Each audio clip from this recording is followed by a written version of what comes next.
Let not your heart be troubled. You are listening to the Sean Hannity Radio Show podcast. So like many of you, I have trouble sleeping. I have insomnia. No matter what I tried, it wouldn't work until I met Mike Lindell and I got my very own MyPillow. It has changed my life. What makes MyPillow so different is MyPillow's patented adjustable fill. In other words, you can adjust the patented fill to your exact individual needs so you get the support you need and want to help you get to sleep faster and stay asleep longer. Just go to MyPillow.com or call 1-800-919-6090. Remember, use the promo code Hannity. When you do, Mike Lindell will give you his best offer ever. Buy one pillow and get another one absolutely free. MyPillow, made in the USA, 10-year unconditional warranty, and it has a 60-day, no-questions-asked money-back guarantee. You have nothing to lose. So it's time for you to start getting the quality of sleep that you've been wanting and we need. Just go to MyPillow.com or call 800-919-6090, promo code Hannity. Take advantage of Mike's special 2-for-1 offer. MyPillow.com, promo code Hannity. All right, Thanksgiving week, we always have so much to be thankful for. I don't know.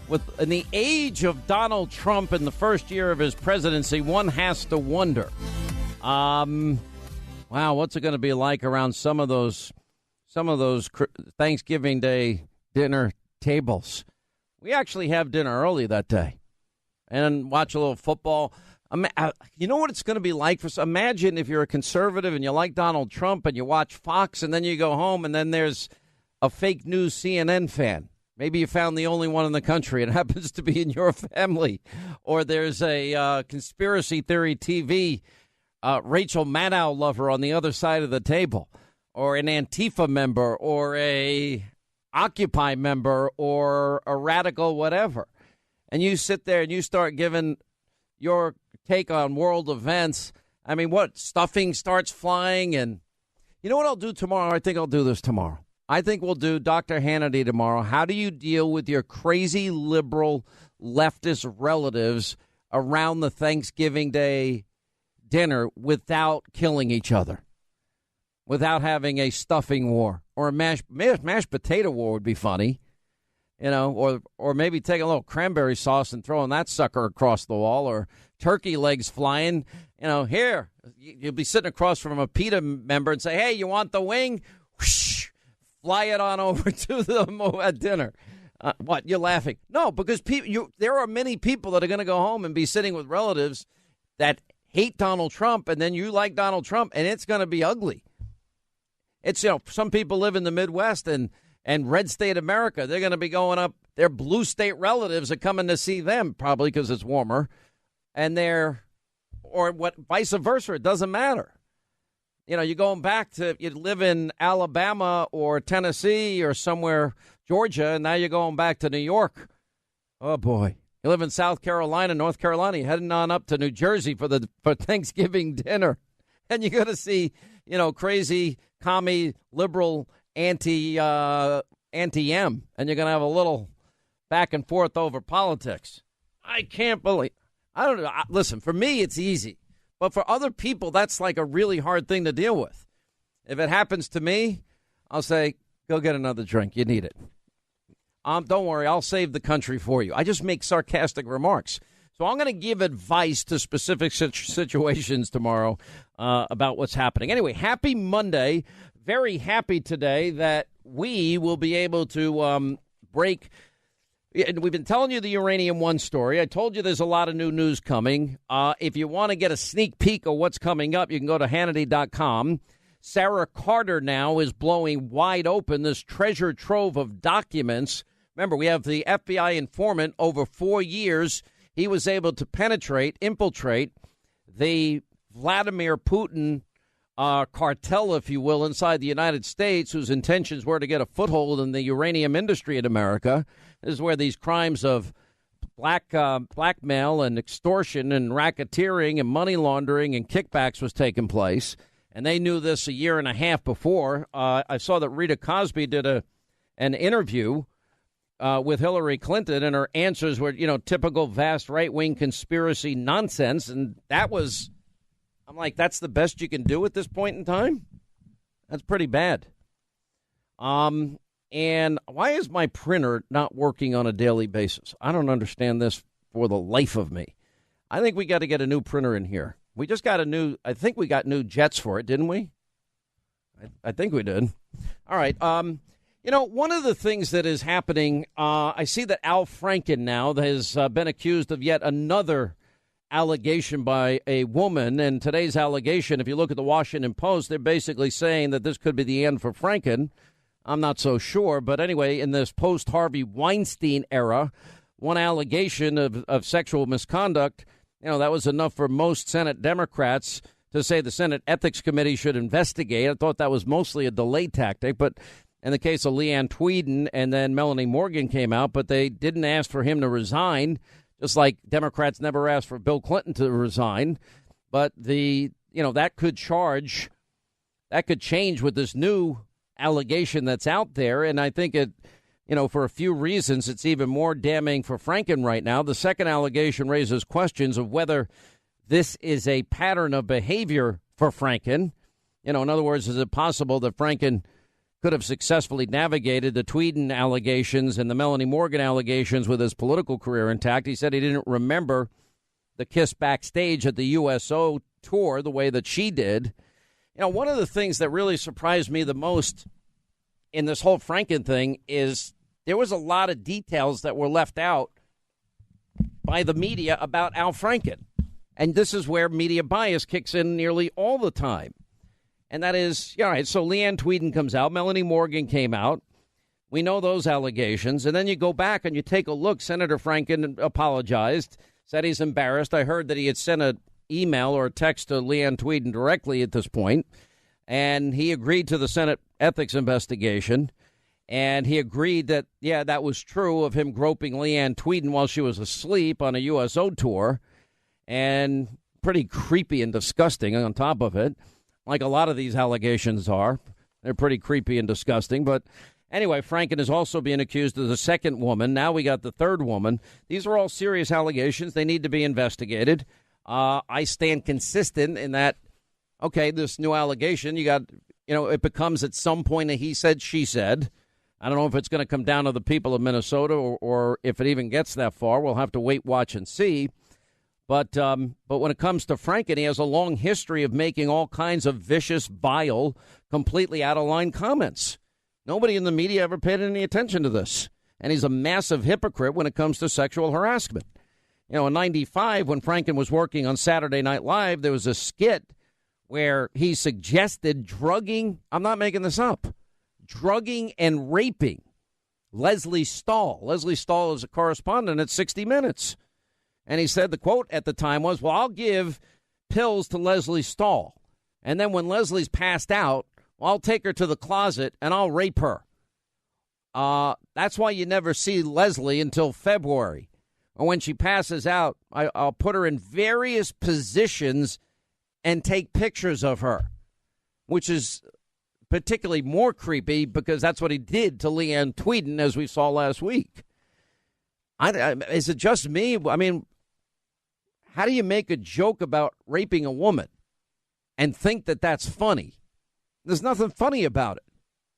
And then in 2000, Franken wrote a satirical article for Playboy. The headline was Pornorama, and we can't even read most of it on the air, but one part he wrote, well, I'm talking, of course, about the Internet, which is the terrific learning tool for our kids. A couple of years ago, my son was 12 years old to use the Internet for a 6th grade report on bestiality. And in the article, Franken goes on to fantasize about a machine that would perform oral sex on him. And then in 2008, when Franken was running for the Senate, he was forced to apologize for what he wrote in Playboy for his crude and appalling comments about Leslie Stahl. But now he has a new book that I guess just came out in the last year. He said he faked all these apologies, that they weren't real. He says, quote, to say I was sorry for writing a joke was to sell out my career, to sell out who I'd been my entire life. And I wasn't sorry that I had written Pornorama, nor was I sorry that I pitched the Leslie Stahl joke at 2 a.m. I was doing my job. So I guess from this point forward, when you talk about Al Franken, you can only assume that any apology he's making, he's just full of crap. And Senator Groping is absolutely has no intention of taking any responsibility. He's always been repulsive. He's always been unhinged, too. I've had my firsthand experience with this guy. He's absolutely unhinged, out of his mind. But it makes you wonder, what else is out there? I mean, then you got another rape joke that he had put out over time. Just very strange stuff that I don't know. But the fascinating thing about this, and the Washington Post saying a second grope allegation could be the end of the road for him. I tend not to believe that, only because of how Democrats surround the wagons and protect their own. I mean, that's just what they do, and they're good at it, and they don't care about the hypocrisy. And one of the things that I find fascinating is, when you go back to Kirsten Gillibrand in New York, okay, finally, she came out and said, Bill Clinton should have been out of office after what he had done with Monica Lewinsky. But just to be clear, so is it your view that President Clinton should have stepped down at that time, given the allegations?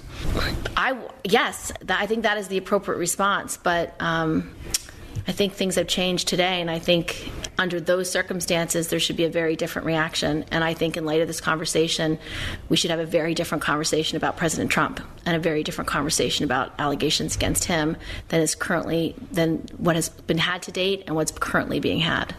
All right. So, and by the way, Hillary defended the groper Al Franken on Friday, and she was speaking to Rita Cosby, a former colleague of mine, and former Secretary of State, actually praised Franken for confessing after the smoking gun photo emerged. He didn't confess only because of the photo. Instead, she pointed the finger at President Trump. That, by the way, that was the media's takedown. Here's what's happening. All these allegations, all of this stuff going on. Liberals for 30 years have been nothing but hypocrites on this issue of sexual harassment. The worst have been the Clintons, and the next worst are those that make excuses and defended all those years the indefensible, and the tactics of shaming women that made allegations. And when Hillary's, out there, she still to this day protects her husband. So you got now all of a sudden sexual harassment has taken on a level of importance, which I think is appropriate, real sexual harassment. And, now we've got people saying like, a day of reckoning now for the Clintons is coming. Feminists saved the 42nd president of the United States in the 90s. They were on the wrong side of history, and it's finally time to make things right. That was in the Atlantic. It's about time, finally, 30 years later. Oh, and when the Clintons have no chance of ever achieving power again. A little too convenient. I believe Juanita, the headline in the New York Times. And you got other people, one guy over MSNBC actually said a gross and cynical and hypocritical as the right can be about what about Bill Clinton stuff is. It's also true the Democrats center left are overdue for a real reckoning with the allegations against him. They're only saying this for one reason, because they can't get anything out of the Clintons anymore. But if you know now that it was wrong, you had to know then. And where were you when these women were besmirched and slandered? They totally compromised what they say is their value for political expediency. That's what happened. And let's not sit here all sanctimonious. Yeah, we're now on the right side of history after 30 years of defending the indefensible. All right, we'll take a quick break. We'll come back. Busy show. Newt Gingrich at the top of the next hour and much more. Hey, you know what? It sounds too good to be true. There's a good chance, guys out there, when Tommy John says their underwear never rides up, well, you can take that to the bank. Now, Tommy John is state-of-the-art in terms of they have redefined comfort for men everywhere, including myself. Every pair of Tommy Johns is crafted from feather-light, breathable fabrics that move with you, not against you, providing the perfect balance of support and, of course, mind-blowing comfort. Now, these guys have thought of everything when it comes to giving all men the comfort they deserve, they want, and they need. Plus, all their underwear is backed by the best pair you'll ever wear, or it's free. Guarantee you've got nothing to lose. So change out of that unsightly, ill-fitting, multi-pack underwear. Get Tommy John's. It's worth it. No adjustment needed. Experience the comfort you never knew existed. Just go to TommyJohn.com/Hannity. You get 20% off your first order. That's TommyJohn.com/Hannity. 20% off. TommyJohn.com/Hannity. You will never regret it. I'm not sure why this even became an issue over the weekend, except your phony fake news media made it a bigger one than it was. The president said Sunday Well, maybe you should have left the 3 UCLA basketball players in jail after the father of one of the 3 players that he saved from getting in trouble and got him out of China after he got him released from shoplifting charges in China. He said now that the 3 basketball players are out of China and saved from years in jail, LeVar Ball, who is the father of LiAngelo, is unaccepting of what I did for his son and that shoplifting is no big deal. I should have just left him in jail. What is the first thing you think the liberal left-wing fake news media insinuates on this? Racism. That's a dog. Racism. How is that racism? How is that? How about the only issue in play here is one. If it's your child that did something stupid and kids do stupid things in college, it's a worst nightmare if you have a kid in college. You have no idea how stupid they're going to be because especially boys, like half their brains are formed. Really, it's true. They don't mature till like 25 or 6, if you ask the experts. And so anyway, so somebody comes and goes to bat to save your kid. They did something stupid. They stole glasses. It wasn't even a lot of money. It just made no sense at all on its survey. Just a dumb thing. Kids make stupid mistakes sometimes. So the president goes directly to the Chinese president and says, hey, can you do me a favor? Can you let these guys out? Done. Gets the deal done.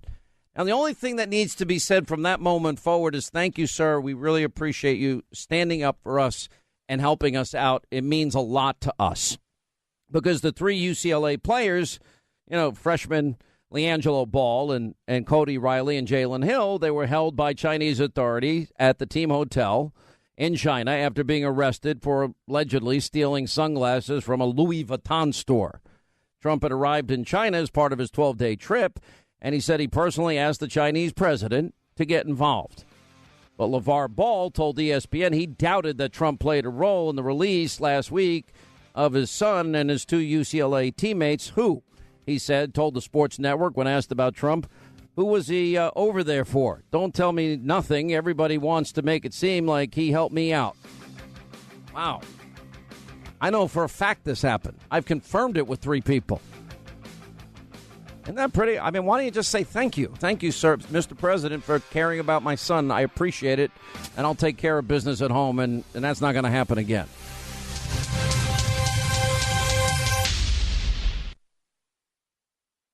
All right, 25 till the top of the hour, 800-941-SEAN if you want to be a part of the program. I'm not going to spend a lot of time because we're going to lay this out tonight.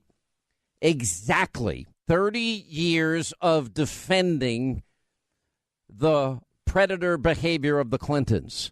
An expose on America's news media, corrupt as they are, and the Democrats in this country. It is breathtaking what they have done. It is breathtaking what they get away with today. The double standard is so obnoxious. They are just the biggest hypocrites and phonies on the face of this earth. Also, I want to remind you tomorrow on this program, we're going to put aside an hour and we'll take calls. How do you deal with your Bernie Sanders, Hillary Clinton, Trump-hating relatives around the Thanksgiving Day table? If you want to call in, I'll give you some advice on that. And I think that's going to get pretty interesting. You think back, I mean, this is just so outrageous. The 30 years of abuse that any woman that came forward with the Clintons, it all turns out to be true. Go to the very first woman. There is a reckoning now coming, except they don't want the reckoning. And I'll tell you one of the reasons that some of these liberals are now saying, oh, this is horrible, this is terrible. It's only because they don't need anything from the Clintons anymore. They weren't going to say it in 2016. They're only saying it in 2017 because it's politically convenient, because the Clintons are done. There's nothing to get from the Clintons anymore, throwing them overboard. Jennifer Flowers came out at the time. She had a 12-year affair with Bill Clinton, and she even released phone conversations that were beyond damning at the time. And then what did the Clintons do? They set up a war room, and they spring into action and did everything to smear her and discredit her. And Bill and Hillary then appear on 60 Minutes together to deny, quote, the charges. And they attacked Flowers' character. It turns out that she wasn't lying. Bill admitted only one affair, but it was a lot of evidence, in fact, that Jennifer Flowers had told the truth. from the very beginning. Hillary Clinton went out of her way at that time, told Vanity Fair, well, if I'd been in front of a jury. Now, again, Bill Clinton admitted under oath years later. They went on 60 Minutes before he went up to get elected in 1992. And they absolutely denied it. And then under oath, he had to admit it in the Paula Jones case. And Hillary saying at the time, this is the woman now saying, well, we've got to believe these women. They have a right to be believed. She said, well, if I'd been in front of a jury, I'd say, Miss Flowers, isn't it true? You were asked by the AP in June of 1990, and you said no. Weren't you asked by the Arkansas Democrat, and you said no? I mean, Hillary's words, I would crucify her. Wow, crucify her? Yikes. In his book about Hillary, Carl Bernstein wrote that Clinton referred to Jennifer Flowers as, quote, trailer trash, and that Clinton undertook a aggressive campaign to go after Flowers. Flowers was just the first one. I'd interviewed her many times. Then Paula Jones, and she talked about repeatedly, never changed the story about how Bill Clinton dropped his pants and showed him his private parts, which is very bizarre. I don't know why we have more examples of people doing this every day. Very strange. Anyway, he ended up paying Jones $850,000. Remember, there was the distinguishing characteristics issue that came up at the time. And he lost his license to practice law for 5 years. And many outlets, you may forget, James Carville works for fake news CNN. Well, he said it, well, you drag a $100 bill through a trailer park, you never know what you're going to find. And Jones later said that there was no way that Hillary didn't know. And then, of course, Monica Lewinsky, we all know what happened there. And, of course, I did not have sex with that woman. He lied repeatedly. And remember what happened, the way they tried to go after this 22-year-old girl.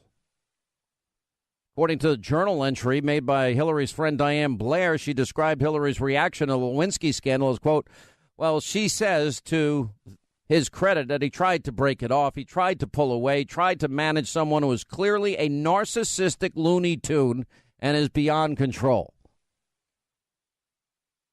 Wow. Nice thing to say about a 22-year-old girl. In an interview with Diane Sawyer, Hillary was given the chance to deny she ever said it. She declined to comment. And Kathleen Willey, I know Kathleen Willey. I've interviewed her many times. And she went in because to get an interview, her husband was in trouble at that time, and she needed a job desperately, a paid job. And she had known Bill Clinton, gets the interview. Anyway, long story short, she said next thing that ends up happening to her is Clinton starts grabbing her against her will, kissing her against her will, fondling her against her will. Of course, she was called all sorts of names. And Juanita Broderick. I was the second person to interview her, and she explained how Bill Clinton had raped her. Now we've got articles saying, I believe Juanita, in the New York Times. A little bit late. Hillary's defending Al Franken.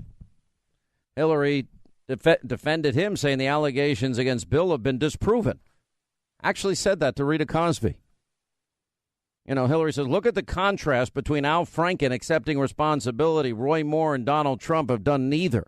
Let me ask you about Al Franken, because as you talked about with Roy Moore, of course, some pretty serious allegations, Secretary Clinton, have come out about Al Franken, allegations of sexual harassment and also sexual assault. Should he resign because he is a sitting senator? Look, Al Franken, is a friend of mine, and I deeply regret what he did. There's no excuse for his behavior, none at all. But he's called for an investigation. He's apologized to the woman involved. Apparently, she's accepted the apology. So I think we've got to, recognize that he agreed to an ethics investigation. It will go to the ethics committee. It will investigate whatever the situation was, and they'll decide about what, if any, action should be taken based on that behavior. And I think that's the appropriate process because, I think that something like that coming into the public arena and Al's very quick acceptance of responsibility and apology, and his willingness to be investigated and to take the consequences is the kind of accountability I'm talking about. I don't hear that from Roy Moore or Donald Trump. Do you? Didn't hear it from her or Bill either. She still doesn't accept what had happened. She went on to say that these allegations against Bill was disproved. He admit to nothing. All right, let me get to our busy phones, 800-941-SEAN. You want to be a part of the program. All right, let's say hi to Daryl is in Claremont in Florida. Daryl, how are you? Glad you called. What's up, Daryl? How are you, sir? Daryl once, twice. Catherine, Palm Desert, California on the Sean Hannity Show. Hi. Hey, Sean. How are you doing? What's going on? Well, I just am a little suspicious of the left's newfound sense of sympathy. I think they are just using it to somehow use it against Trump in the future. I don't think they have anything on him, but just in case. I think it's just a little suspicious how all of a sudden they are just so sympathetic towards being responsible for the previous actions of the previous president. You know, it's amazing how I was taken out of context in the whole thing. Look, if that happened with a 14-year-old girl, it's beyond politics. That's despicable, disgusting. Nobody supports it. But when you talk 30 days before an election and you have one side saying one thing and another side saying another thing, we owe the people of Alabama the opportunity to get to the truth. You know, there is a scientific side that is bewildering to me that is not being explored. I'm not sure. Attorney Gloria Allred, remember, Roy Moore had said that he did not know this one particular woman, and then the yearbook thing came in, and I don't know why Gloria Allred is not allowing the yearbook to be looked at, because we would get a definitive forensic scientific answer there as to whether or not the ink was new or old, whether or not it was his handwriting or not. I've talked to a 42-year professional handwriting person. Why isn't that being pursued? Why is there resistance on Gloria's part? I don't know. We've tried to get in touch with her. I'd like to get an answer to that question. And I think, again, I want the people of Alabama to know the truth when they go into the voting booth. Anyway, I appreciate the call. Rhonda is in Atlanta, Georgia. News Talk WSB. What's up, Rhonda? How are you? Glad you called. Hi, I'm an independent. I'm a millennial. Yes, and ma'am. I just want to say that I'm really disgusted with the Republicans and the Democrats for both not calling out sexual deviance in their party. Everybody's so busy worried about whether they have an R or D that they don't care about the abuse that's being subjected to by women are being subjected to, and it's disgusting. I think it should be apolitical. I agree with you. But I'm also disappointed in both parties because they don't get anything done for the people that need help in this country, too. I'm disgusted at them for that also. I'm disgusted on a lot of levels. And I understand that, but Sean, it doesn't matter whether there's an R in front of the name. Agree. I'm not disagreeing. I'm agreeing with you. You don't have any argument. I understand that. I know, but I also see excuses being made. I mean, we elected a president who had a past that was questionable. And then we have Bill Clinton. Bill Clinton, I don't like what he did either. But you can't say that one is worse than the other. You can't throw away an allegation because someone's a Republican and then say, oh, this is a horrible man because he's a Democrat. And I see that going on every day. What specific allegation about President Trump are you referring to? But I know the New York Times did that piece, and I remember interviewing many of the women that were quoted in that New York Times piece. And I also remember many of the women came on my show and debunked, absolutely contradicted what was written about them in that piece. So that was a big deal at the time. Which specific allegation are you referring to? I mean, it was disgusting for me. You mean the Access Hollywood tape, the locker room talk? When someone as a man says, I'm not going to excuse that. And I said at the time, and I'll say it right now, is absolutely wrong.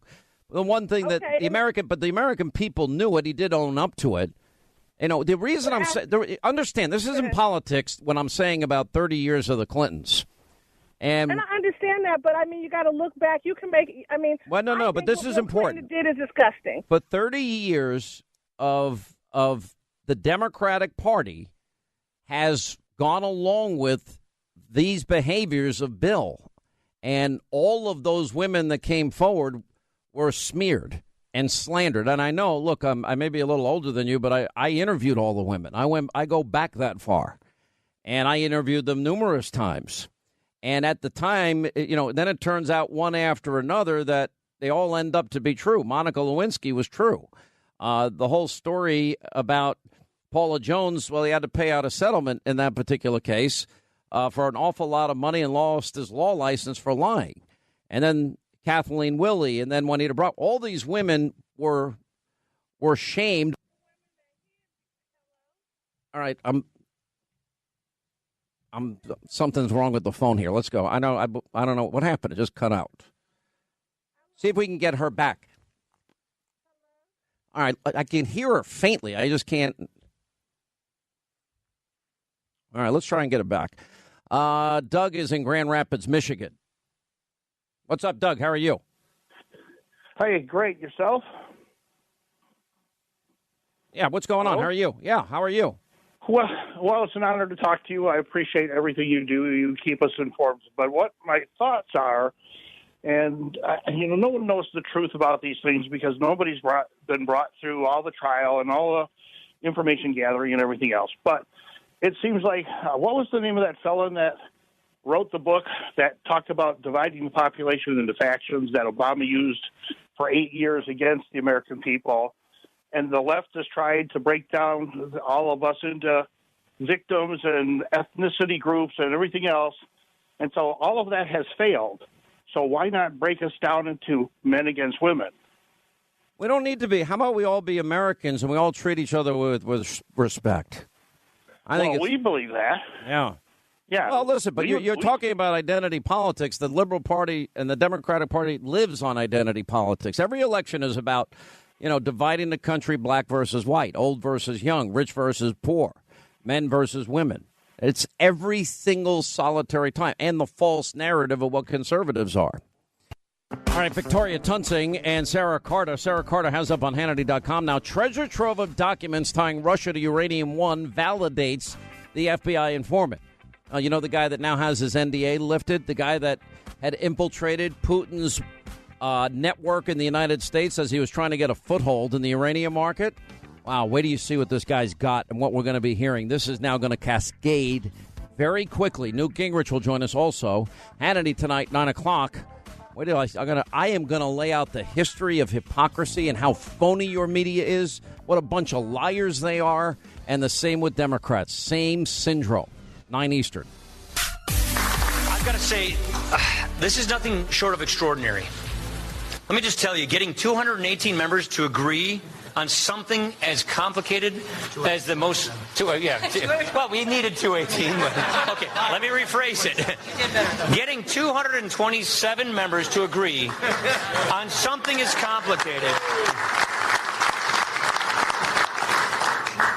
This country has not rewritten its tax code since 1986. The powers of the status quo in this town are so strong. Yet 227 men and women of this Congress broke through that today. That is powerful. Of course, I want to thank not just the members who made this possible today. I want to thank the president. I want to thank his administration. And I want to thank our partners in the Senate who are doing their work as well. I want to congratulate the House of Representatives for passing a vital and historic tax cut last week. And I'm very hopeful the Senate will do the same very soon. We're going to give the American people a huge tax cut for Christmas. Hopefully that will be a great, big, beautiful Christmas present. All right, hour 2, Sean Hannity Show. Glad you're with us this Thanksgiving week. 800-941-SEAN, toll-free telephone number. You want to be a part of the program. We welcome back former Speaker of the House, Newt Gingrich, Fox News contributor. And I know you've been spending a lot of time in Rome. How did you like it? How have you liked it so far? Well, Chris has done an amazing job as the ambassador to the Vatican. She's been very well received. It's a really remarkable experience. But I have to say, I feel the same enthusiasm and excitement as Paul Ryan does. As you know, because you and I have been talking about this for, 6 or 8 months, moving this bill forward, getting it to where it is now pushing it over the finishing line, it's just extraordinarily important. And I think, we have to recognize what a remarkable achievement it was. The House met the schedule you and I had set, get it through by Thanksgiving. The Senate's actually moving much faster than I thought they would. So I have some hope that they may actually meet the Christmas deadline and give the American people a pretty big Christmas present. There are a lot of aspects of this that I look as a supply side Reagan conservative that I like a lot. I like the corporate cut. It's dramatic. From 35 to 20%. I like the repatriation. I think that's something we should have done a long time ago, and that's hopefully will bring trillions of dollars back into the economy for factories and manufacturing centers.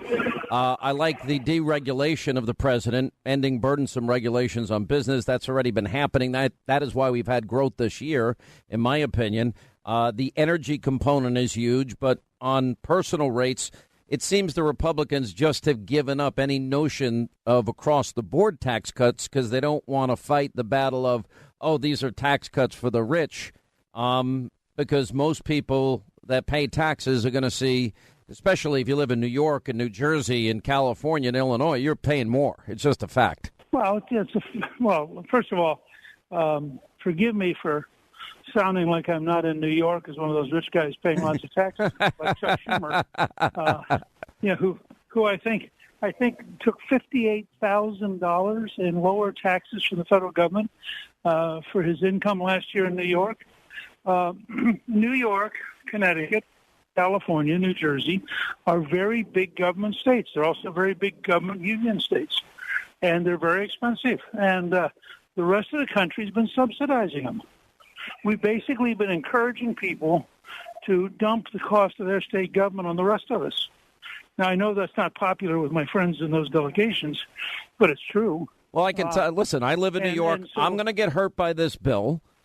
But the principle, though, I agree with that, getting rid of the state deductions. But I do think Reagan went from. Well, by the way, I do think they put in a $10,000 deduction for property taxes. So unless you are very, very successful, the combination of doubling the individual deduction and what they have done in terms of that property tax break, I think for about 80% or 85% of the country, even in the high tax states, there's still going to be a tax break. I'm in the second highest property tax county in the country, Nassau County, Long Island. Right. Yeah, I'm getting killed. But I'll tell you why I'm supporting it. I'm supporting it because I do believe this is going to encourage dramatic economic growth. There's a forecast out today that went to 3.8% fourth quarter GDP growth. If we hit 4% by the end of this year, if the Senate can get this done, it'll be an opportunity. And I've always been very consistent. I want the people that have been left behind in poverty and on food stamps and out of the labor force, I want them working. This bill isn't about me. I just don't like that Republicans seem afraid of the argument. I think it would be a much better plan. Larry Kudlow actually agreed with me. If you'd cut the taxes across the board, 20% of Americans pay 90-some-odd% of the taxes. Look, it would have been a much better bill in theory, but it wouldn't have passed.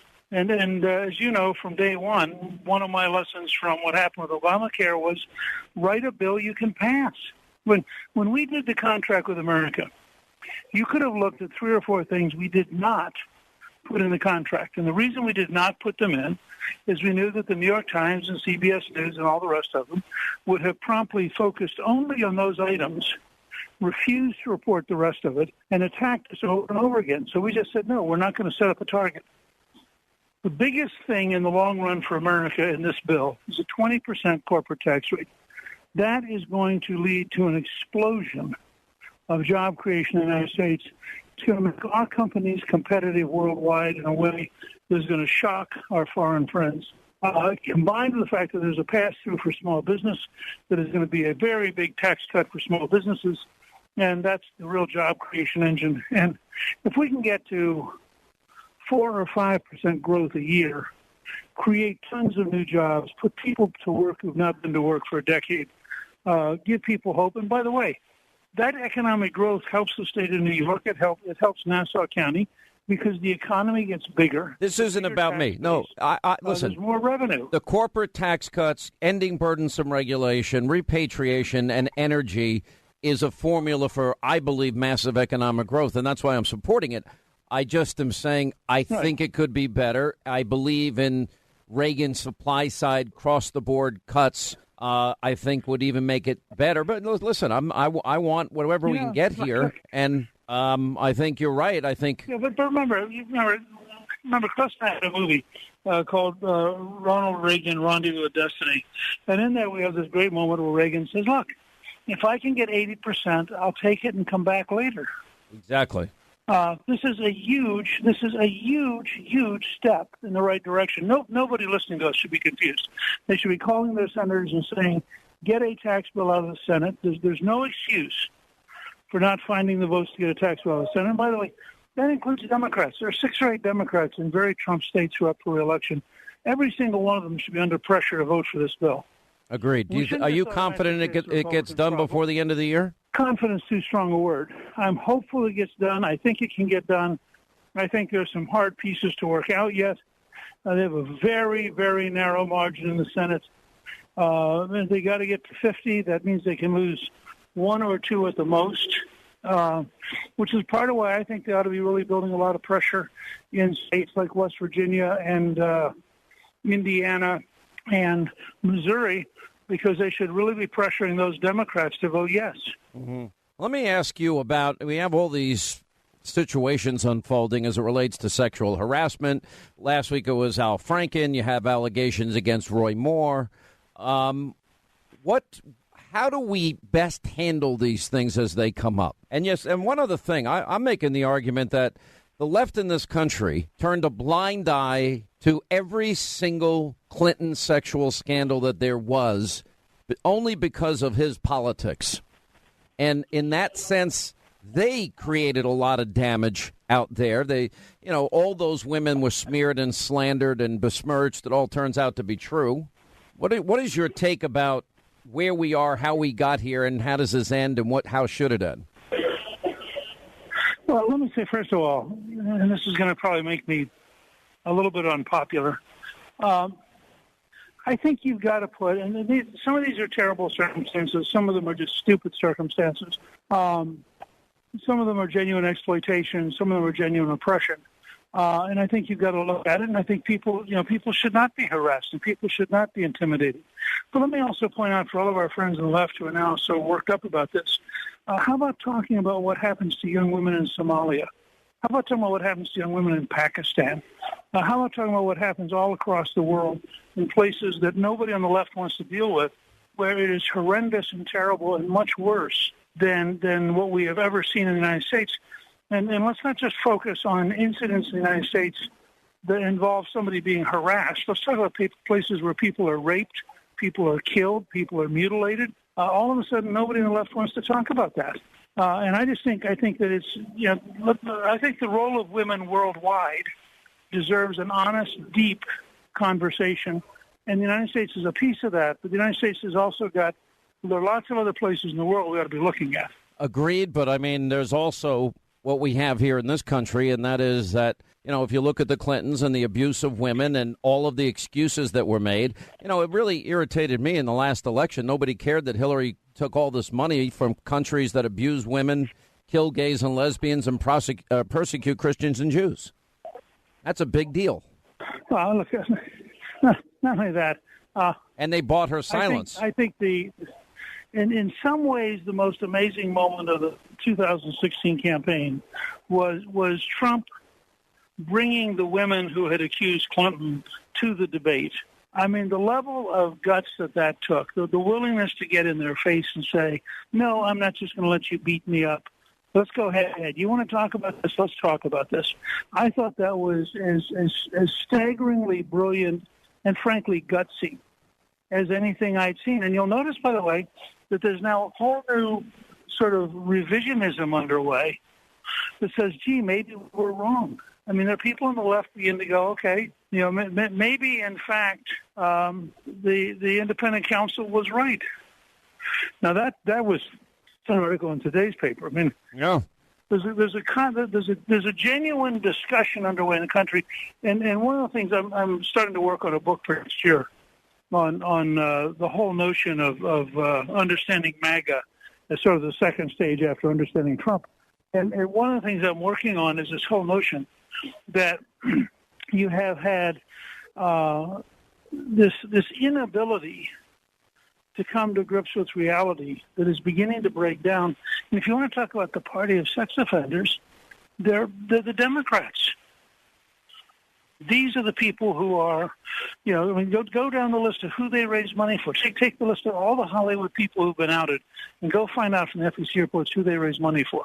Mm-hmm. No, I think we're finding out more and more. All right, got to take a break. We'll come back on the other side. More with former Speaker of the House, Newt Gingrich, as we continue. All right, as we continue with Newt Gingrich, former Speaker of the House, let me change topics a little bit. There is a STRATCOM commander, and he's the commander of the U.S. nuclear force. He ignited quite a bit of controversy when he said Saturday that he would not follow an illegal order from the president. Quote, if you execute an unlawful order, you can go to jail, and you could go to jail for the rest of your life.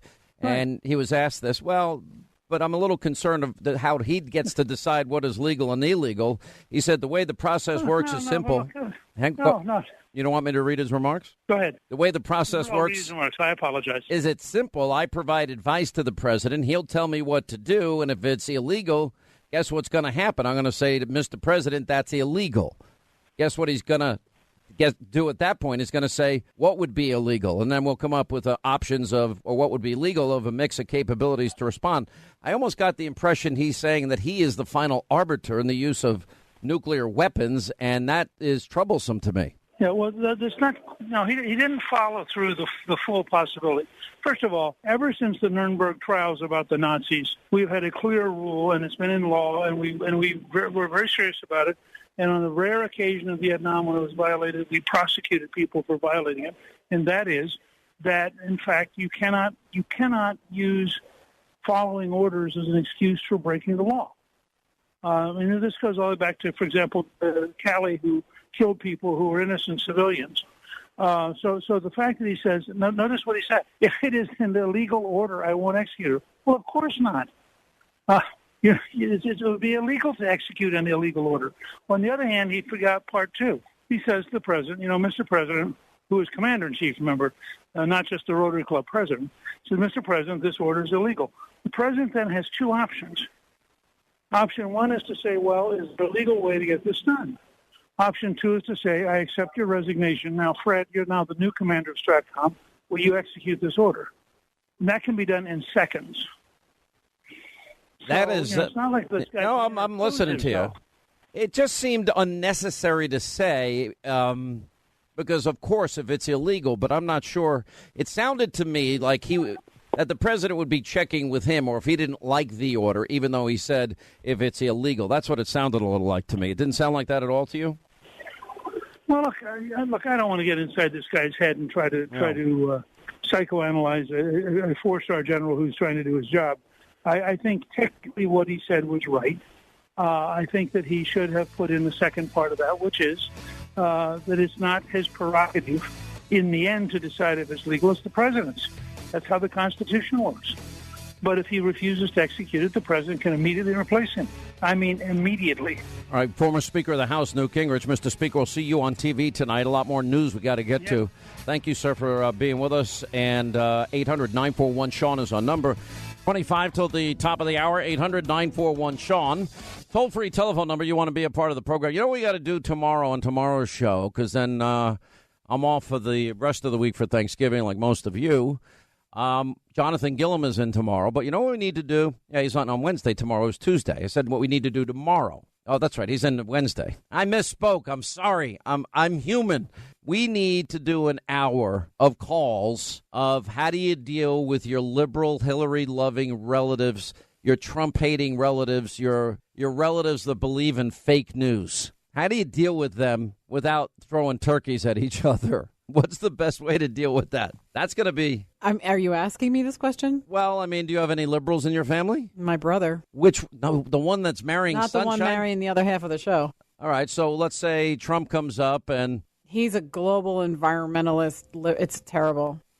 Just throw a turkey stick at him. I love him to pieces, but I'm kidding. No when violence. you have to resort to talking about religion and personal finances, as I heard on a show earlier, we're in trouble. Wow. Is it that bad? Ethan, you got any libs in your family? None in the immediate I won't see any now.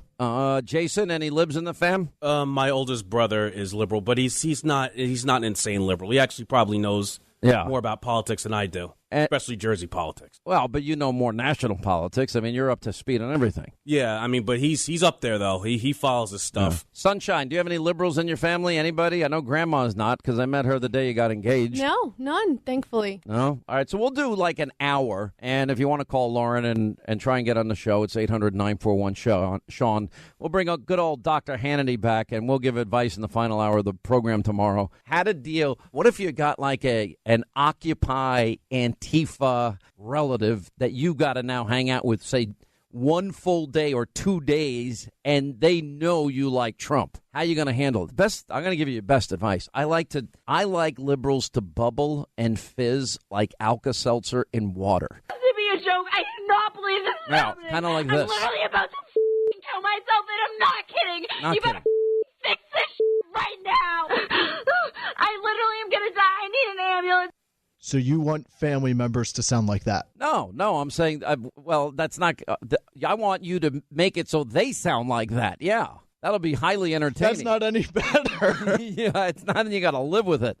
Let me tell you, the most stressful part of the year for many people is going home and seeing their families over the holidays. And I know family fights have taken place.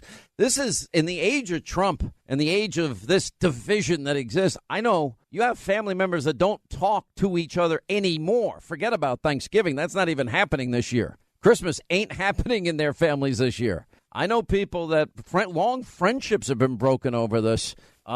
And it's usually the left. They're the ones that are intolerant. They can't stand that you don't see it their way. And the intolerance now in this country comes from the left. By the way, we haven't spent enough time on, so anyways, the president is in China, or as he says, China.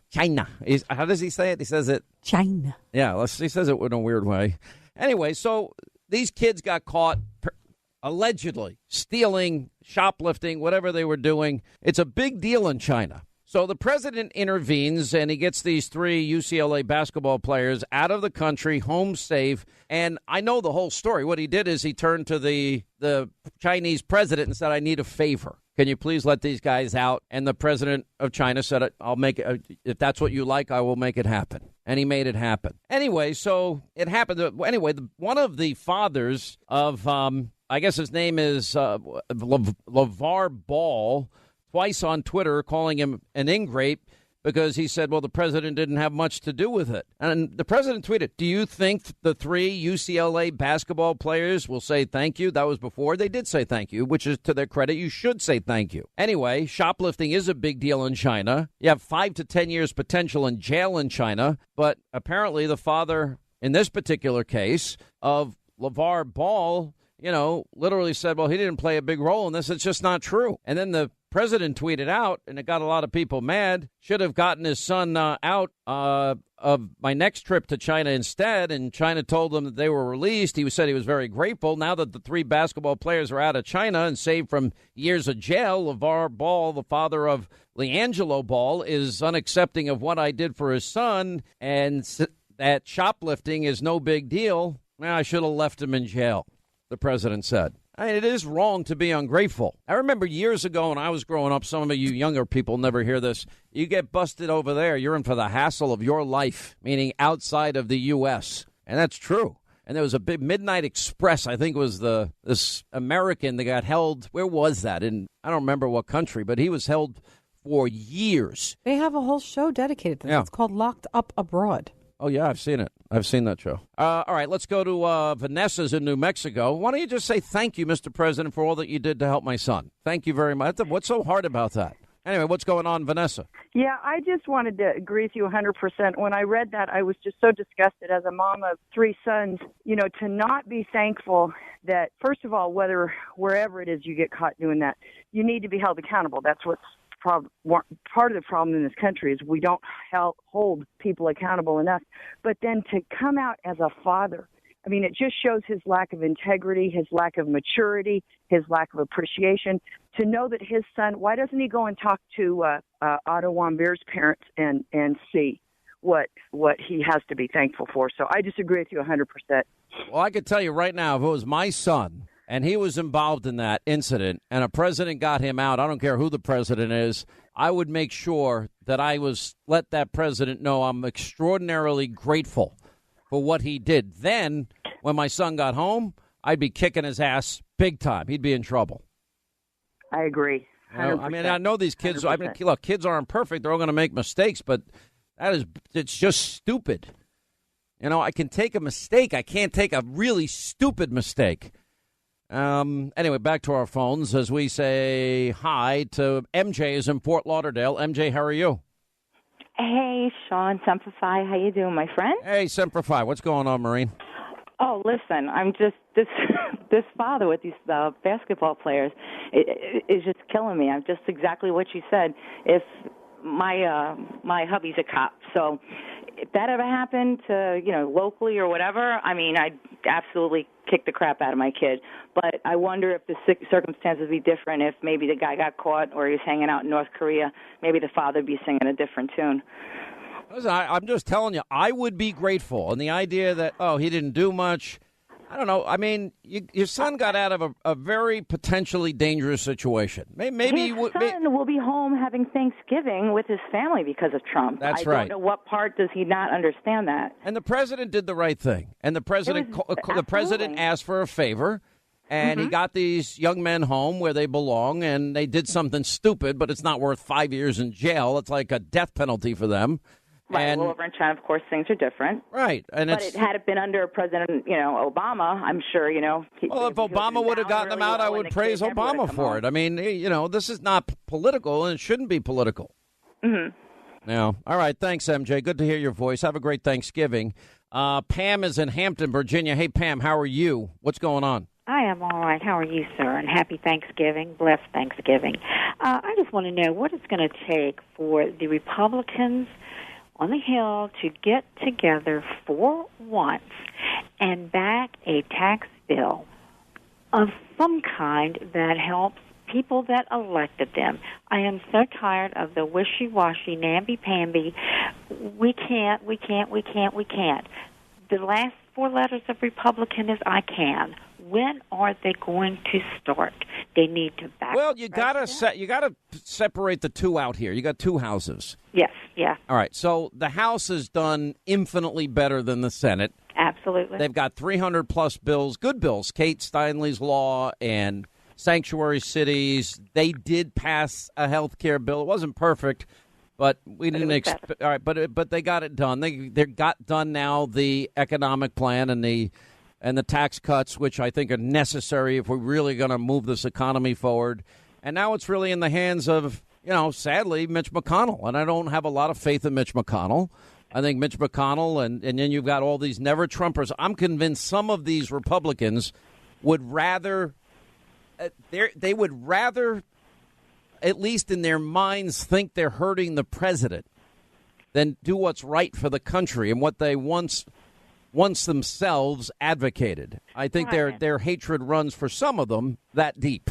It does, and it amazes me. Like Ben Sass the ass and, Snowflake, Jeff Flake, and John McCain, and you got a whole bunch of them out there. There's enough of those people out there. And the sad part is they're not hurting him. They're hurting us. They're hurting America.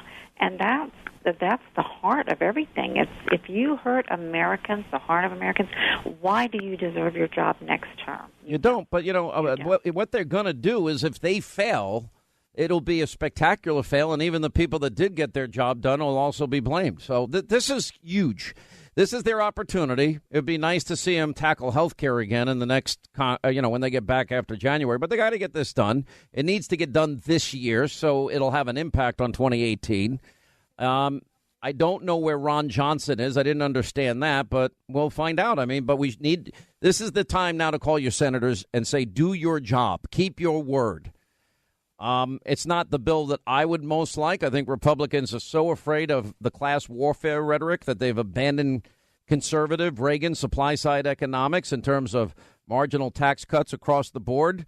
But there are so many good things in this bill. If I was there, I would have voted for it 100%. I wouldn't have even been an issue for me. Even though I'd be voting to increase my own taxes because I live in a state like New York, but that's because where my job is, and that's the only reason I live in New York. Do your job. All right, appreciate it. Renee is in Ohio. What's up, Renee? How are you? Glad you called. Yeah, hi, Sean. How are you today? I'm good. What's happening?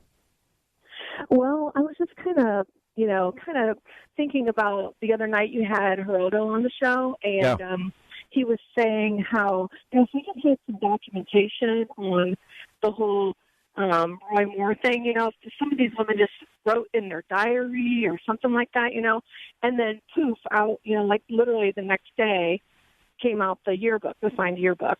And I'm just thinking, okay, this is awfully fishy with the whole timing and everything. Right. I just think it's pretty crazy. By the way, there's a poll out today that had Roy Moore, saw it on Gateway Pundit. I haven't really read the details of it yet, that shows him up by 10. Wow. Yeah. I mean, I'm not saying that I don't believe the women, but I'm not saying that I don't believe him either. I think the people of Alabama should decide and, leave it up to them. Yeah. Listen, from my perspective, at this point, one thing that has shocked me in all of this, I just assumed after I told Moore he's got to start answering questions. The people of Alabama deserve it. That was the right thing to do. And then he started to answer. Now, they literally put this in a position where at least in one big case, they can find out forensically if, in fact, that was his handwriting in terms of they're able to compare writing professionals, his writing at the time with what's in that yearbook, and they can determine how old the ink is in that yearbook, then you could absolutely positively identify him if, in fact, it had been tampered with or anything. So like the, CBS National Guard documents that got Dan Rather fired. So what I've been waiting for is for that. Why is Gloria Allred hesitating in any way on these things? That makes zero sense to me. Unless somewhere deep in the back of her mind, I don't know. She hasn't given an explanation that I have found reasonable. But I would say it would be in the best interest of Gloria Allred and for the people of Alabama so that they can know the truth. These charges are too serious to turn into politics. Let's know the truth before the people of Alabama vote. All right, as we get back to our phones, and we say hi to Jonathan in Gulfport, Mississippi. What's up, Jonathan? How are you? I'm very well, sir. Thank you for your tireless fight for the cause of liberty and freedom in America. I sure do appreciate it. What's going on? I was calling because I have a question, Sean. As a young conservative Republican, do you believe I am currently watching the greatest debacle in political history in American politics, with the GOP not being able to go to work and get the job that they promised us when we went out and voted for them to get done? Well, look, I mean, it's beyond disappointing. There's no urgency. I've not been shy in saying they're spineless. They're lacking vision. They're a shadow of their former selves. I do believe that this economic plan, but for the fact that they've abandoned Reagan's supply side across the board tax cuts and accept redistribution because they don't want to be accused of tax cuts for the rich. The other measures, the corporate side of this is a great deal. The corporate tax is going to spur economic growth. Repatriation is going to spur economic growth. The energy policies of the president and the Congress, in fairness, is going to spur economic growth. Reducing burdensome regulation will spur economic growth. I just think it would be that much more magnificent and powerful if they would reduce the top rates also, which I think they're fearful of doing because of they don't want the fight of being called tax cutters for the rich. Same why they didn't get Obamacare repealed and replaced. We'll continue straight ahead. One is the former head of the Kazakh Atomic Energy Agency. He said that U.S. Senator canceled meetings with Kazakh officials and would not meet with them until uranium assets were transferred to Frank Giustra. He's the Canadian businessman. And then 2 months after those assets were transferred, the businessman donated $30 million to the Clinton Foundation. What do you say to people who say that just seems unseemly? I don't know what he's talking about, so I can't respond to it. Let's talk about Uranium One and all of the wild accusations. Let's remember that it started out as a Steve Bannon Breitbart project that was designed to hurl false allegations against me. It got into the mainstream press because the New York Times made a deal with Breitbart, and that doesn't get enough attention. The Times, really got in bed with Breitbart and the far right, and they should hold themselves accountable for getting the story so wrong. What we have here is exactly what it looks like. It's a political stunt by the Trump administration and its allies to distract from the very serious information coming out about the Trump campaign's connections with Russia.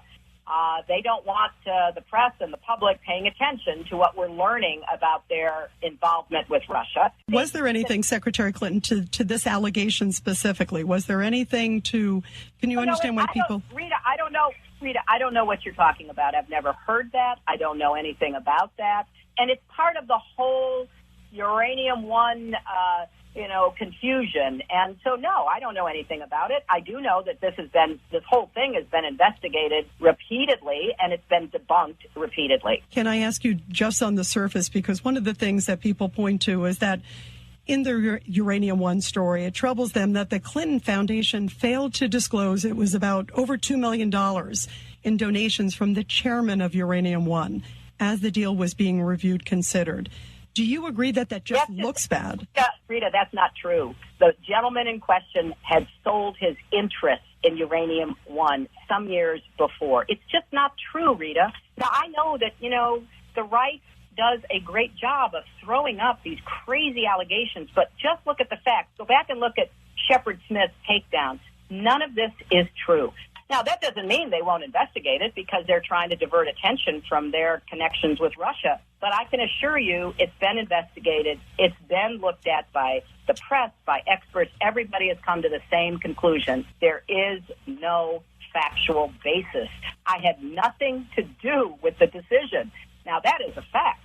I had nothing to do with it. It was delegated to somebody else in the State Department, and 9 people had to agree, and they all agreed from all the different agencies in our government. And then 2 Republican governors had to agree.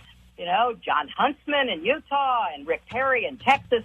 This is just a smokescreen. So, there's no facts to it, but, I can't stop the Justice Department and the White House from trying to throw sand in the eyes of people. Now, the vast right-wing conspiracy on steroids. That was Rita Cosby interviewing Hillary Clinton.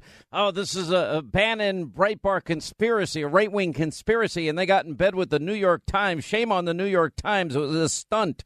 And it's been debunked many, many, many times, and it's meant to distract. And, all of this is not true. There's nothing true here. Well, we're going to find out. We're going to find out in fairly short order because we now have what would be called a treasure trove of documents tying Russia to Uranium One, which will validate as we now have the NDA lifted off this FBI informant. Just to take you back, in 2009, what did we discover inside of America? We discovered that there were agents working on behalf of Vladimir Putin and the hostile regime of Russia for the very purpose of getting a foothold into the uranium market in America. We have to import uranium. Why anyone would ever sign off, why any department would ever sign off. By the way, it's not my responsibility my department signed off.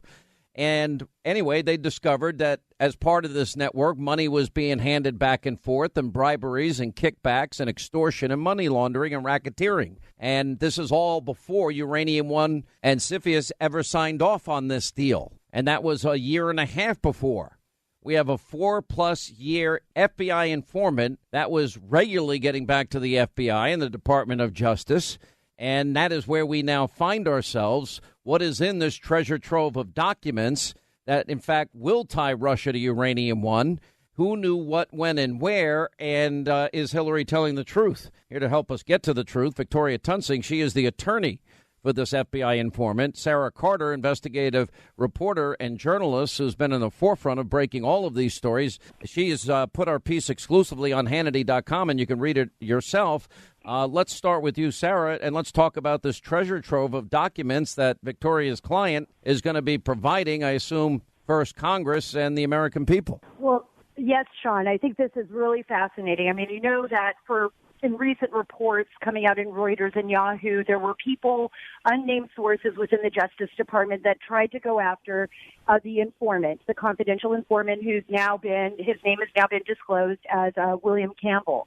And Instead, what they're going to see is that over 5,000 documents will reveal within those documents that Rosatom, which was Russia's nuclear energy arm, and its subsidiaries were vastly interested in penetrating the U.S. energy market, and they were trying to gain approval through the United States government. That's been all documented. He, and through his attorney, Victoria, will have those documents to provide to Congress, and we can show you some of those. I mean, some of them deal directly with uranium-1, and they talk exclusively about uranium-1. So any talk coming from the Justice Department that one did not have to do with the other is disingenuous at best, if not, according to some people that I've spoken with in law enforcement, just flat-out lies. Okay, so let's go through what you're describing here in this treasure trove and what we expect we're going to find and discover in this treasure trove of information. If, for example, so Victoria's client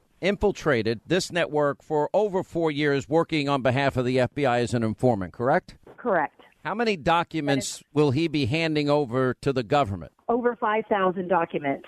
Okay. And over 5,000 documents, including daily briefs, including emails. Remember, he was documenting everything for his FBI handlers, every conversation, every dinner he attended, everything he spoke of, and everyone he spoke with. So this was all very detailed, documented, dated, and given to the FBI. And the FBI will those documents confirm that in the early days that there was knowledge that Putin was trying to get a foothold in the uranium market inside of America and was using and committing crimes to get that foothold, bribery, extortion, kickbacks, money laundering? Is that going to be proven? Yes, I believe that'll be proven. And you can see within the documents there were instances where they specifically requested certain people to be hired as consultants. How are we going to make this happen? How are we going to push through uranium-1? How can we deal with congressional representatives who are opposed to this? And then they would even further. We have emails that are directly that we've been able to obtain. I know I've received those emails, and they've been validated by law enforcement that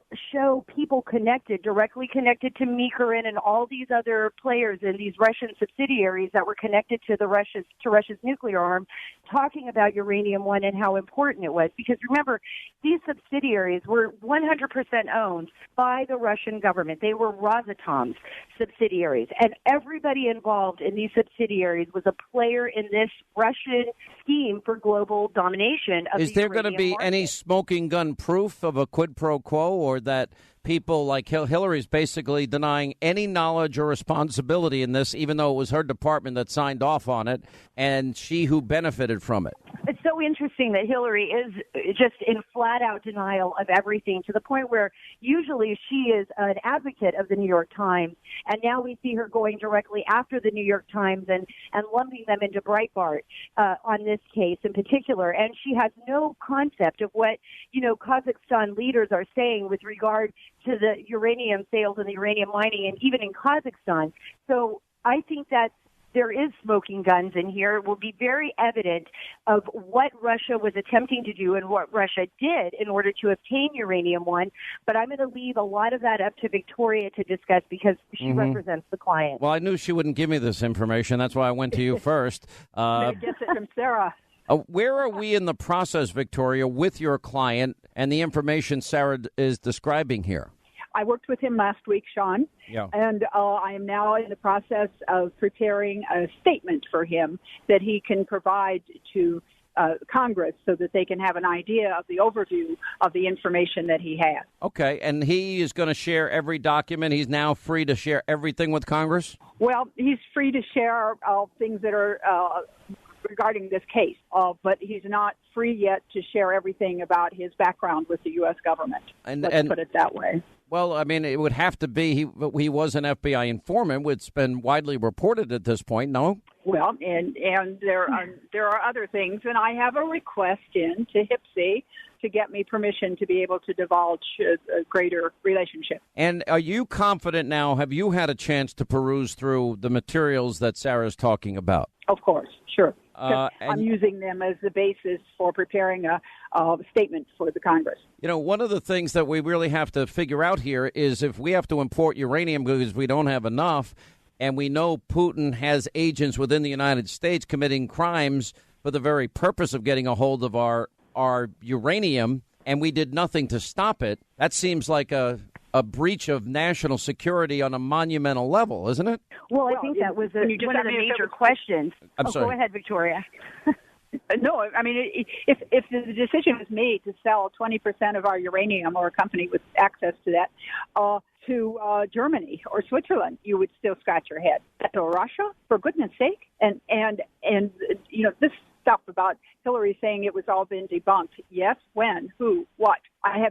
There is no debunking of the relationship between the Clintons and the Russians. In fact, my client will show that the Russians were very interested in pursuing the Clintons for the purpose of gaining favor. We have Victoria Tunsing. She is the attorney for this FBI informant as we continue our analysis and breakdown of Uranium One, Sarah Carter's blockbuster.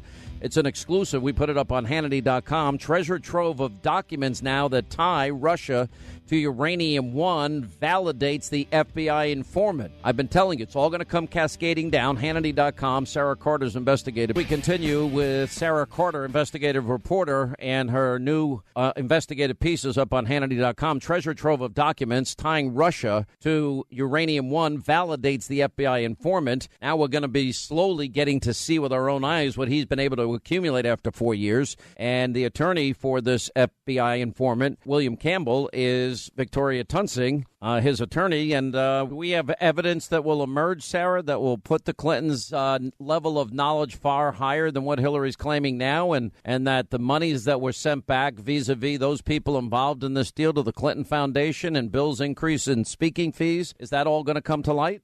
Yes, I believe so, Sean. That will come to light. And this is the reason why there needs to be a very intensive investigation, because a lot of this is going to be following the money, tracing the money from the Russians, from others, through the different cutouts, through different entities, that I believe that the informant, Mr. Campbell, will be able to provide that direction so that they can do this. And another thing that's really important, you brought it up as well as Victoria, but let's go to the client. You know, by the time Uranium One was approved, the client himself, Mr. Campbell, had gone to his FBI handlers and said, I don't understand. How can this be? You know, the president was the one person, President Obama. Let's just move Hillary Clinton over to the side right now. If he was advised in presidential daily briefings, which I believe he was, based on the information that I have, it was up to the president and only the president to end that agreement, to know what was going on and to say this is a national security issue and we can no longer fulfill this agreement. We need to end it. And when he had gone to his FBI handlers and said, look, what's going on here? They said to him, ask your politics.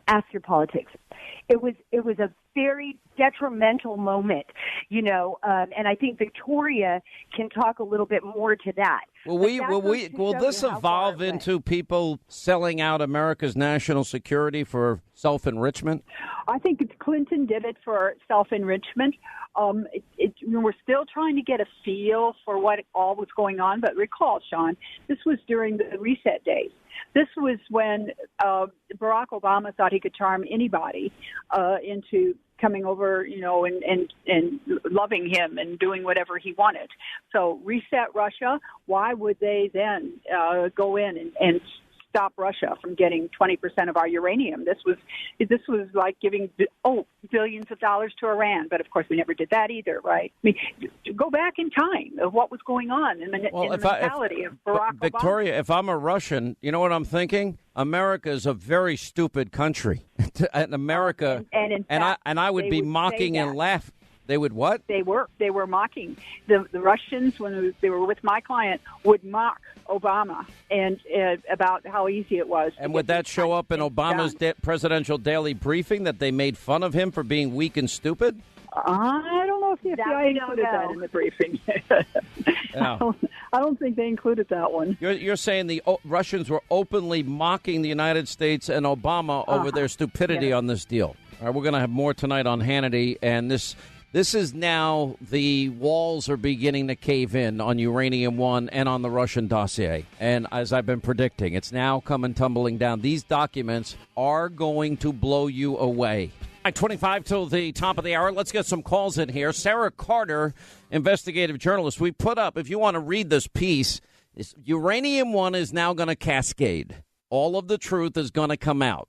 Everything that we knew about Putin's efforts to get into the uranium market in America is now going to be exposed.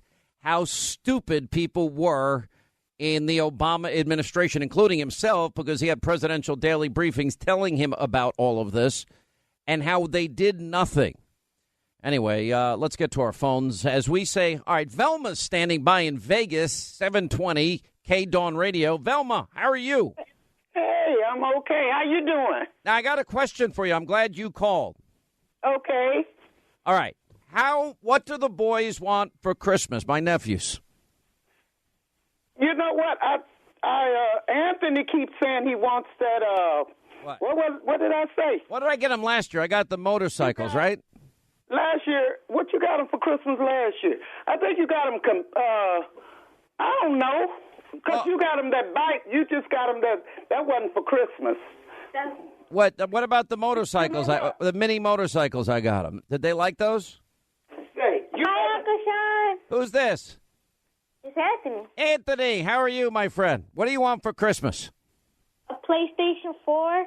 What did you do with the last PlayStation I bought you? You didn't give me a PlayStation. What did I give you, an Xbox? Yep, and I'm still playing it. You're still playing, but you want PlayStation 4 instead this time? Well, I changed my mind about that PlayStation. All right, so what do you want then?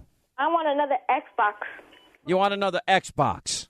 Okay. Xbox One S. Write this down. Xbox One S. What else do you want? What does your brother want? What do you want? Marcel, what do you want?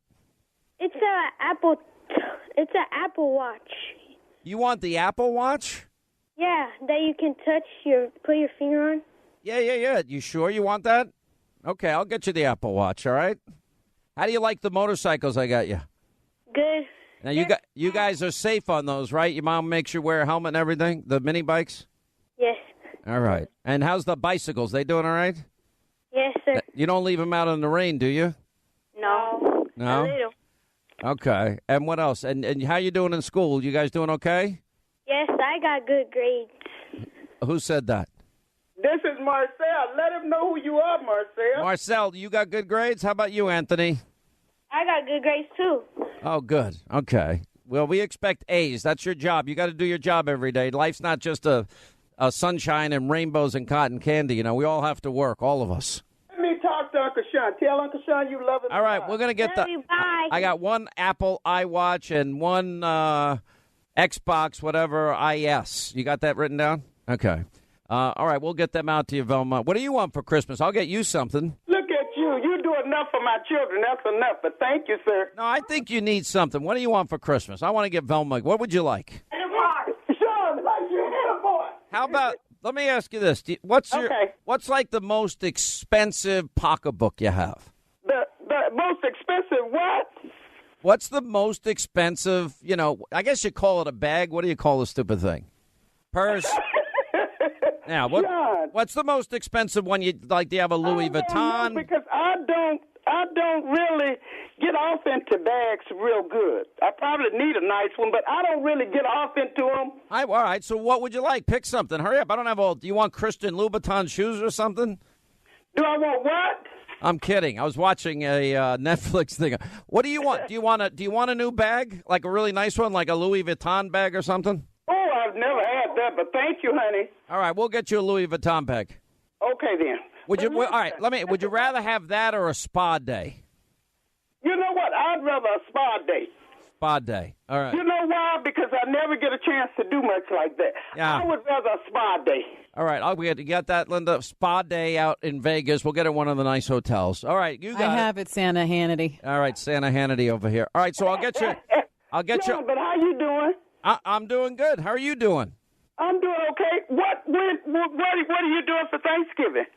I'm eating turkey like the rest of the world, and then I'm headed up to a tennis tournament with my daughter. Good. How they doing? How the kids doing? They're doing good. They're, most of the time. I mean, they're older now, so they don't listen like they used to. Tell me about it. I was getting older too. I can't control them like I used to. I used to like it when I had a stern fist on it, but now it's. You are too. You know what? you like Santa Claus and you one of those dads those kids, it's going to be hard because I know you spoil them rotten. No, I don't spoil them rotten. Well, they got to do their job so they don't get anything. Good. They don't listen, and if they don't get the good grades, I take their phones, their computers, everything they like. Oh, okay. I take everything away. Everything. When you going on vacation? You need a vacation. You've been working too hard. Well, I got a couple of days off for Thanksgiving, and then we'll come back, and then I take my long vacation at Christmas every year, and that's it. Yeah. I like working. I like working every day. I get bored. You get bored? Yeah. Yeah. But I'm sure your family be glad to have spent some time with you, and that's good. Yeah, they get bored with me when I'm around. I think they prefer me working. I can't believe that. You're so much fun. Oh, I'm a barrel of laughs. You know what I do on vacation? I sleep.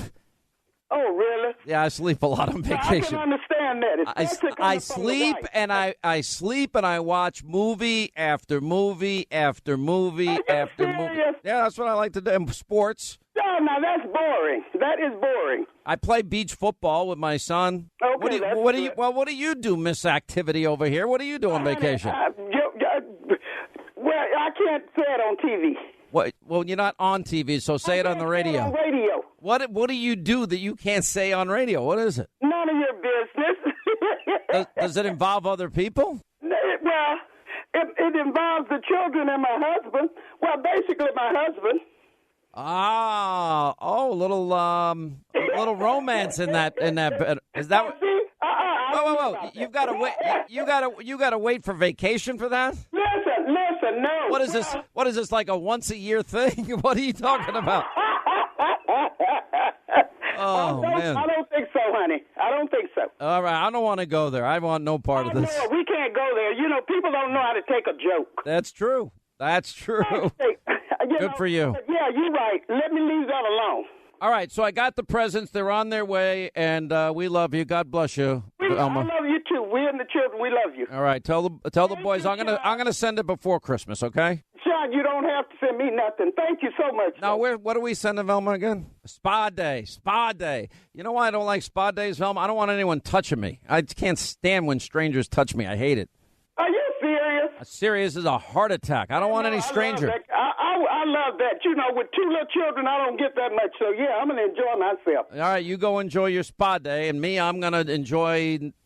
And listen, you gotta stop sleeping and so much, and you gotta stop watching TV so much. I don't think of other fun things to do. I like to drink beer, play golf, play beach football, take a nap, watch a movie, be left alone. That's what I like to do. All right, Velma. Okay, thank you, honey. Love you. Love you too. All right, back to our phones.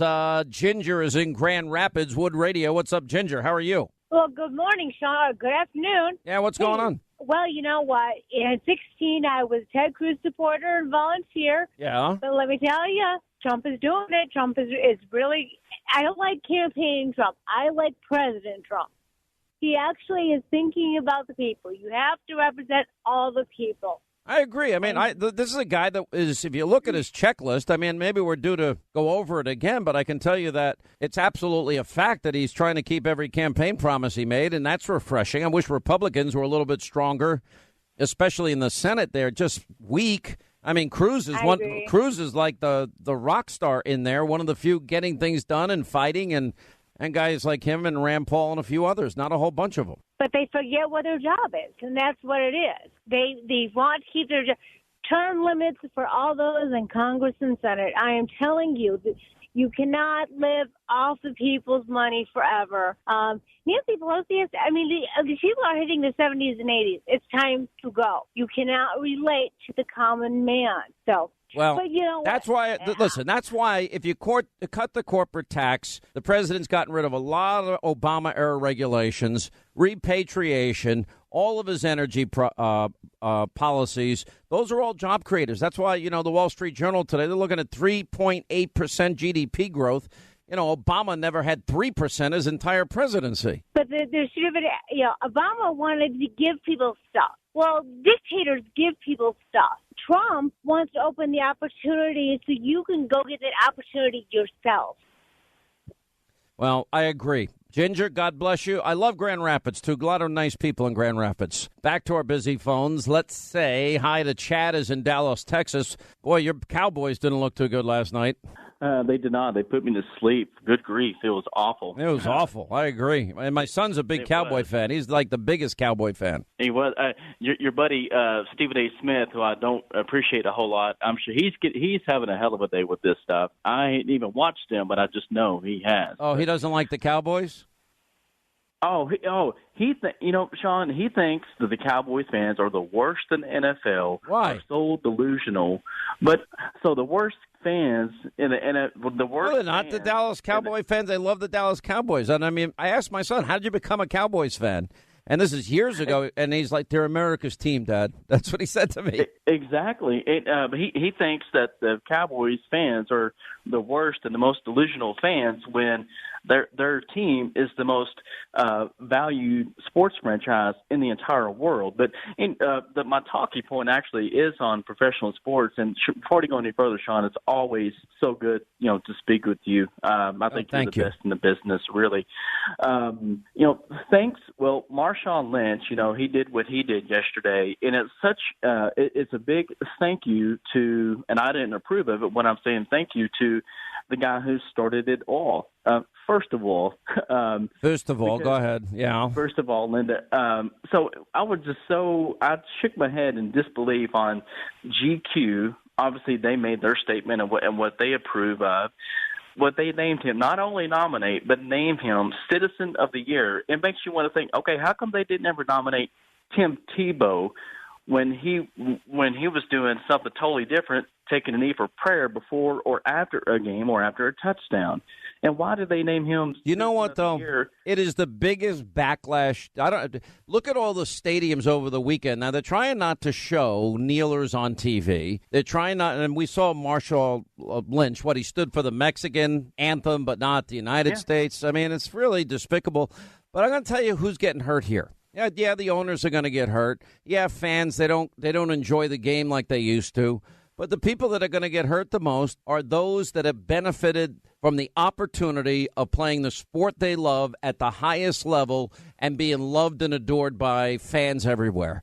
And they're going to get hurt, and there's going to be fewer opportunities at lower rates of pay, and they're hurting themselves because they're out of touch with their audience. Too many people have fought, bled, and died under that flag. And, there's a really cool song out there, Take a Knee My Ass by Neil McCoy, and it's gone viral. Well, I'm going to play some of it on TV tonight, and the reason is because that's how we feel. I'm not going to take a knee when everyone is sacrificed for me, period. It's such a shame, and I don't go to the NFL for any type of political outreach or whatever, but I go to the NFL to watch it. But like you, you're coming around the corner to be more of a college football guy now. I've always preferred college football first. It's college football, high school football, and then pro. But I viewed the NFL more than I ever have before. And speaking of college football, and you take your son to the Super Bowl. If you guys go to the national championship game this year, I think you guys will have a whole lot more fun. Look, I'm telling you, my football day is now Saturday, and I'm enjoying college football. And I like it a lot, and I think that most Americans, college football is doing great. And NFL games now, you see empty seats that you never saw before. So, great job. Alabama's going to do it again? You cannot bet against Alabama ever with Nick Saban. You just can't. He's just too good. And his ability to spot talent, train these players to maximize their God-given gifts. I don't know. I don't know how you beat Alabama. I just don't. I mean, he is the greatest college coach in football in history, and there's been many great ones. Not the least, that Bear Bryant among them. Anyway, I appreciate it, Chad. 800-941-SEAN if you want to be a part of the program. All right, that's going to wrap things up for today. We are going to lay out 30 years of the media, 30 years of the Democratic Party, and how they have defended the most outrageous examples of predators and sexual harassers. And we've got big breaking news on Uranium One and on the dossier. The cascading effect begins tonight. Sarah and John Solomon, Sarah Carter, Victoria, Sebastian Gorka, Michelle